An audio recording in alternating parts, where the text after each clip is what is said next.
이 유용 의혹 사건을 수사하고 있는 검찰이 방금 전에 장성명 전 청와대 공직기강 비서관에 대해서 구속영장을 청구했다고 합니다. 속도가 상당히 빠른데요. 이유는 바로 5천만 원 때문입니다. 김진모 전 청와대 민정 2 비서관이 국정원에서 받아온 5천만 원. 장진수 전 주무관을 입막음하기 위해서 전달된 이 5천만 원인데요. 이거를 총리실 유충렬 국장을 통해서 장진수 전 주무관에게 전달했다는 의혹 때문에 소환 조사를 받았던 사람이 장성명 전 비서관인데 검찰이 구속영장을 청구를 했네요. 자, 이러면 5천만 원과 관련해서는 김진모, 장성명 그 두 명이 사법처리 대상에 올랐는데 이게 전부일까요? 지난주 금요일에 민간인 사찰을 세상에 알린 피해자 김종익 씨를 변호했던 최광욱 변호사는 이들의 뒤에 권재진 당시 민정수석이 있을 수 있다. 이 의혹을 강하게 제기를 했는데요. 지금부터 이 문제 자세히 알아보겠습니다. 민간인 불법 사찰과 증거인멸 사건을 지속적으로 추적, 고발해왔던 국회의원입니다. 더불어민주당의 박영선 의원 연결합니다. 여보세요. 네, 안녕하십니까. 예, 안녕하세요, 의원님. 네. 그냥 권재진 전 민정수석에 대한 소환조사 불가피하다고 보세요? 검찰이 제대로 수사를 한다면, 예. 그리고 지금 언급하신 것처럼 김진모 전 검사장이 입을 연다면, 네. 이것은 소환 조사가 불가피하다라고 보고 있죠. 잠깐만요. 왜냐하면 김진모 전 비서관이 입을 연다면이라는 그 단서를 다시는데 그거 어떤 뜻이에요? 저는 김진모 전 검사장이 예. 윗선이 있다라고 여기까지만 지금 이제 검찰에 가서 이야기를 했는데, 네. 그 윗선이 누구냐에 관해서 과연 입을 열 것인가. 이 부분을 좀 집중해서 봐야 된다라고 예. 생각을 하고 있습니다. 예. 그러니까 두 가지 시나리오가 가능한데요. 네. 하나는 김진모 검사장이 이제 원래 국정원에서 근무를 했었잖아요. 그렇죠. 네. 그러니까 권재진 전 장관을 보호하기 위해서는 네. 아니다. 나는 이거 국정원에서 직접 연락받았다. 이제 이렇게 주장할 가능성이 있어요. 네. 그렇게 되면 권재진 전 장관의 꼬리 자르기가 가능하죠. 그러니까 김진모 전 검사장까지만 이제 수사를 할 수 있는 거죠. 예. 그런데 이 사건 전체를 보면 지금 김종배 평론가나 저나 사실 그때 이 장진수 전 주무관의 양심 고백을 가지고 정말 저희가 지금은 이렇게 담담하게 얘기하지만 네. 그때는 정말 가슴, 손 부들부들 떨면서 이거 저희가 추적했고 찾아냈던 그런 사건이잖아요. 네. 그런데 전체적인 큰 그림을 보면은요. 네. 이 권재진 전 장관은 2007년 11월 그러니까 노무현 정부의 BBK와 김경준 수사가 피크를 이룰 때 네. 그때 대검 차장이었습니다. 2007년 11월에. 11월에. 예. 대검 차장으로 발령이 나죠. 그래서 이 권재진 전 대검 차장이 그 당시에 BBK를 사실상 핸들했다라는 이야기들이 그 당시부터 떠돌고 있었거든요. 그때 검찰 수사는 BBK 수사는 사실은 이명박 전 대통령한테 면죄부를 준 수사 이렇게 평가를 받는 수사 아닙니까? 김경준은 사기꾼이다. 그러니까 이 사기꾼한테 이명박 전 대통령이 당했다. 이제 이런 시나리오로 검찰 수사가 마무리된 거나 마찬가지거든요. 예. 근데 그것을 총지휘한 사람이라고 봐도 저는 과언이 아니다라고 보고 있습니다. 예. 그리고 이명박 대통령 취임 이후에 청와대 민정수석을 했고요. 예. 그리고 민정수석을 2년 정도 하다가 이 민간인 사찰 사건을 사실상 저는 핸들했다고 보는데요. 예. 이 민간인 사찰 사건의 문제가 불거지고 난 후에 다시 법무부 장관으로 가거든요. 그렇죠. 네. 그러니까 이명박 전 대통령과 재임 기간에 네. 집권 기간 동안에 모든 것을 같이 했던 인물입니다. 그러니까 이명박 전 대통령의 검은 부분, 네. 검은 부분을 다 알고 있는 사람이다라고. 잠깐만요. 그럼 의원님 말씀을 잠깐 중간 정리를 하면 2007년 11월에 대검 차장으로 발령이 돼서 네. 이명박 전 대통령한테 면죄부를 줬던 BBK 검찰 수사를 핸들링을 했고 그 공로를 높이 사서 그 다음 해에 출범한 후 이명박 정부의 민정수석이 됐다라는 말씀이시고요. 그렇습니다. 그다음에 민정수석으로서 민간인 불법 사찰 사건에 대해서 수습, 뒷마무리를 잘해가지고 법무장관으로 영전했다 이런 말씀이신가요? 그렇죠. 그러니까 그 민정수석 당시에요. 네. 민정수석이 검찰총장과 사실은 전화 통화를 하면 안 됩니다. 그렇죠. 그런데 제가 그때 법사위 위원이었는데 네. 제가 법사위 국감장에 가서 민정수석과 검찰총장이 너무 자주 통화를 한다. 오. 그래서 제가 검찰총장한테 이걸 질문한 적이 있습니다. 예. 직접 전화 받은 적이 있냐고. 예. 그런데 검찰총장이 그때 부인하지 못했거든요. 그래요? 그러니까 사실상 이명박 대통령의 BBK, 민간인 사찰, 다스 이 관련 부분에 법률적인 어떤 조언자일 수도 있고요. 예.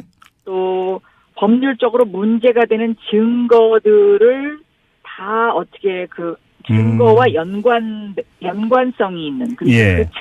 이 증거는 그대로 놔둬도 된다 아니면 이 증거는 없애야 된다 뭐 이런 부분에 대한 판단까지 할 수 있는 분이잖아요. 어허.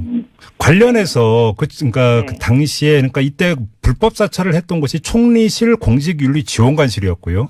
네. 그 방에 이제 최고 책임자가 이인규 그러니까 지원관이었는데 네. 권재진 당시 민정수석이 이인규 지원관하고 여러 차례 접촉을 했다라는 의혹도 나온 적이 있지 않습니까? 그렇습니다. 이것도 제가 문제 제기를 했는데요. 네네. 이인규 전 지원관이 청와대를 50여 차례 드나들었죠. 50여 차례요? 네. 예. 이게 기록으로 나옵니다.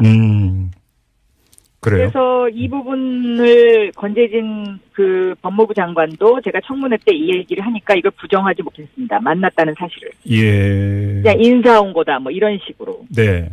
그런데 인사를 50여 차례씩 간다는 거는 이건 말이 안 가는 거죠. 혹시 네. 이렇게 해석할 여지는 없습니까? 그러니까 공직윤리지원관실이 불법 사찰에서 문제가 됐지만 사실은 공직자 기강을 위한 감찰을 하는 곳이잖아요, 원래는. 네, 네. 그리고 민정수석실 산하에 공직기관 비서관실이 있고 그러면 업무 연관성 때문에 청와대를 들락거렸다 이렇게 볼 여지도 있는 거 아닙니까? 뭐 그렇게 또 답변을 하고 싶어 하겠지만 네. 제대로 된 시스템이 돌아간다면 네. 이것은 예를 들면 공직 비서관실에서 뭔가를 조사한 거를 예. 예를 들면 청와대에 전달하는 공식적인 루트가 있을 겁니다. 네. 그렇죠. 네, 이게 사적으로 이렇게 핸들이 된다면 이거야말로 더 큰 이제 권력의 어떤 문제가 생기는 부분이니까요. 그러니까요. 네. 예. 그러면 이게 뭐 굳이 공직윤리지원관이 직접 50여 차례나 들락거리면서 보고할 사안도 아니었다 이런 말씀이신 것 같고요. 지금 말씀은. 그렇죠. 네네네. 그러면 권재진 당시 민정수석의 개입의 정도가 지금까지 알려진 것보다는 상당히 넓고 깊숙할 수 있다. 뭐 이런 추정으로 좀 연결이 될 수밖에 없는데. 네. 그러면 권재진 당시 민정수석은 왜 이렇게 깊숙이 개입을 했었을까요? 다른 또 사유가 있다고 봐야 되는 겁니까? 어떻게 보세요? 그 당시에 이제 이정현 그 한나라당 의원이죠. 예. 한나라당 의원이 또 이런 문제 제기를 했어요. 그러니까 권재진 전 수석과 민정수석과 네. 김윤옥 여사가 예. 어렸을 때 같은 동네에 살았다. 그래요. 네. 그게 이제 5살이라고까지 딱 그렇게 기사에는 나와요. 예. 그래서 누님 동생 하는 사이다. 그래서 누님 인사다라는 예. 이제 그런 별명이 붙었었는데. 법무장관이 된 게 그 뒤에 김윤옥 여사가 있었다 이런 얘기네요. 간단히 정리하면. 그러니까 그 대검 차장에서 민정수석이 된 것도 이제 김윤옥 여사가 뒤를 좀 봐준 거고 민정수석에서 법무부 장관 된 것도 이제 그런 사적인 관계가 있기 때문에 믿고 맡길 수 있었던 사이가 아니냐. 예. 이런 거죠. 예. 그런데 본인은 나는 김유혁 여사를 한 번도 누님이라고 불러본 적이 없습니다. 이렇게 대답은 했습니다마는. 네네. 어렸을 때에 같은 동네에 살았던 것은 사실인 것으로 보입니다. 예. 그래요. 그 부분에 관한 데 대해서는 언급이 없고 이정현 의원이 그 부분을 좀 굉장히 구체적으로 지적을 했거든요. 고향도 같은 대구고 TK 출신이고 그리고 그 5살 때 같은 동네에 살았다 이런 거요. 네. 그렇군요. 아무튼 근데 권재진 당시 민정수석의 역할이 상당히 중요한 게 지금 김진모 당시 비서관은 구속이 돼 있고 장성명 그 비서관은 오늘 구속영장이 청구가 됐는데 네네. 재미있는 사실이 김진모 당시 비서관은 국정원한테 돈은 받아왔는데 자기는 전달한 적이 없다라고 주장을 했던 경우고요. 그다음에 장성명 전 비서관은 유충렬 국장을 통해서 전달만 했던 받아온 사람은 아니지 않습니까? 그러면 그렇습니다. 예. 김진모와 장성명 사이에 그 누군가 제3자가 핸들링했다는 이야기밖에 안 되는 건데 이게 권재진 당시 그 상급자 민정수석일 가능성이 있다고 봐야 되는 거 아닐까요? 그렇죠. 이제 그것이 이제 검찰이 밝혀내야 되는 부분이죠. 그렇죠. 네. 근데 문제는 권재진 당시 민정수석은 검찰 입장에서는 선배 아닙니까? 검사 선배. 그렇습니다. 법무장관까지 했던. 그러면 이게 이제 아니죠. 부담을. 법무부 장관까지 한 게 아니라 법무부 장관 하기 직전의 일이죠. 아니요. 그러니까 아무튼 권재진, 그러니까 네. 지금 검찰 입장에서. 지금 검찰 입장에서는요. 예. 그래서 소환 조사하기가 네. 부담스럽지 않을까라고 하는 어떤 그런 시선이 있을 수 있는데. 그렇죠. 그래서 제가 김진모 검사장이 어디까지 얘기하느냐. 예. 이것이 이제 꼬리자르가 될 것이냐 아니면 본인이 다 안고 갈 거냐 이제 이런 어떤 그 기로에 서 있는 그런 부분인 것 같아요. 그래요. 네네. 예. 그러면 이 민간인 불법 사찰과 관련된 국정원 특활비 유용 의혹은 결국은 권재진 당시 민정수석을 소환 조사하느냐 안 하느냐 이걸 보면은 수사가 정방향으로 가고 끝까지 가는 거냐 아니냐 이걸 가늠할 수 있다. 그것도 저는 그렇게 볼 수 있다고 생각합니다. 예. 그래요. 네. 근데 민간인 불법 사찰과 증거인멸 사건의 최고 몸통이 권재진 당시 민정수석일까요? 그렇게 보기는 힘든 거 아닌가요? 저희는 그때 그렇게 추측하지 않았습니까? 이거는 민정수석도 알고 있는 일이고. 네. 이 민정수석이 대통령에게 아마도 보고했을 것이다. 저희가 그렇게 그때 추측을 하면서 이 사건을 정말 어렵게 힘들게 증거를 구하고. 네. 그랬었죠. 네. 그래요. 아무튼. 네. 그러면 결국은 지금 그 진행되고 있는 검찰 수사의 지금 체크 포인트가 권재진 당시 민정수석을 소환 조사하느냐 마느냐 바로 이 문제로 그렇습니다. 좀 정리를 네네. 하면 될 것 같고요. 네. 좀 다른 문제 이상득 전 의원이 내일 검찰에 소환 조사될 예정인데요. 네. 이 문제는 지금 어떻게 지금 보고 계세요? 그 검찰 그러니까 지금까지 나온 보도를 기준으로 하면은 그 원세훈 당시 원장이 자신이 그 낙마할거가 걱정이 돼서 구명로비 차원에서 특활비를 건넸다라는 거잖아요. 네네. 근데 여기에 한정이 되는 어떤 검찰 수사가 될까요? 어떻게 전망을 하세요, 의원님은? 그게 이제 아마 인도네시아 사건으로 제가 기억을 그렇죠. 하는데요. 예. 그 인도네시아 사건은 사실 그때 국정원에서 실책을 한 사건이었습니다. 그래서 네. 정보위에서도 그 문제가 굉장히 뜨겁게 네. 달궈졌었는데 보도는 제대로 나갈 수가 없죠. 정보위라는 것 자체가 비공개로 진행이 되니까요. 그렇죠. 네. 그래서 저는 상당한 연관 관계가 있을 수 있다. 왜냐하면 그 당시에 이상득 그 성님, 네. 안사형통 네. 그런 부분을 보면 그것도 굉장히 저는 연관 관계가 깊다라고 보고 있습니다. 그래요. 근데 참 원세훈 당시 국정원장도 MB의 사람이고 이상득 전 의원은 MB의 친형이고 MB의 사람들 간에 또 군명을 위해서 돈이 오가고 막 이랬다라는 거잖아요. 정리를 하면. 그렇습니다. 이 현상을 도대체 어떻게 받아들여야 될지 솔직히 좀 잘 모르겠습니다. 그러니까 한마디로 네. 그 MB가 국가를 사유화한 거죠. 그러니까 그렇게 성격 규정을 해야 되는 겁니까? 큰 사람들의 대부분들이 예.